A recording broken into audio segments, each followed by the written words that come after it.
ശിഷ്യ ആശാന എവിടെ പോയിട്ടാ ഒന്നും പറയണ്ട ആശാനെ. കഴിച്ചില്ലേ ഞാനേ ഭാര്യക്ക് പാല് മേടിക്കാൻ പോയതാ. അത് ശരി. അതുകൊണ്ട് അതിനിടയില് പാല കുടിക്കില്ല ഭാര്യ ചെറുതായിട്ട്. പിന്നെ എന്ത് വിശേഷങ്ങള്? നല്ല തന്നെ. കല്യാണത്തിന് കണ്ടില്ലാട്ടാ. വരാൻ പറ്റില്ലടാ. എന്തത്? ഞാൻ ഗൾഫിൽ ദുബായിലെടുത്തില്ലേ. നിനക്ക് സാധനം കൂടെ ഞാൻ എന്നിട്ടാ നിനക്ക് പറ്റുണ്ടാവോ ഒന്നൊന്നര സാധന. ഇതെന്താ ആശാനെ? സ്പ്രേയാ? നീ കൊണ്ടുപോയി ഉപയോഗിച്ചോക്കെ. നീ എന്നെ മറക്കൂല. അപ്പൊ രാത്രിയിലത്തെ കഥ നമുക്ക് തകർക്കാം. ചെറുത് ഒരെണ്ണം. പായോ ആശാനെ, ആശാനെ, ഇവിടെ ആശാനില്ലേ? എന്തുട്ടെ പറ്റിയത്? ആശാനെ ഈ താഴ്ന്നില്ല ആശാനെ. ആശാൻ തന്ന സ്പ്രേ അടിച്ചതാ.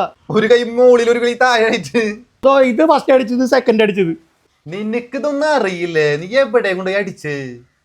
കല്യാണം കഴിഞ്ഞ അടിക്കുന്ന സാധനല്ലടാ, സ്പെഷ്യൽ അല്ലടാ അത്. അപ്പൊ ഞാനിനി എന്താ ചെയ്യാശാനെ? അപ്പുറത്തെ ഒരു കുളം ഉണ്ടായില്ല പറ്റി നീ മുങ്ങിക്കിടുന്ന ഒരു 8 മണിക്കൂർ കഴിയുമ്പോ തന്നെ അങ്ങോട്ട് താന്നോളൂ. അയ്യോ അയ്യോ, അപ്പൊ എന്റെ അമ്മായിച്ചൻ മരുമോനെ, അവൻ പറഞ്ഞ കൊള്ളല്ലേ, നമുക്ക് അന്തിക്കാടി കുളത്തിൽ പോണ്ട. അവിടെ മീനും ബംഗാളികളാ. നമുക്ക് തച്ചൻ കുളത്തേക്ക് പോവാ.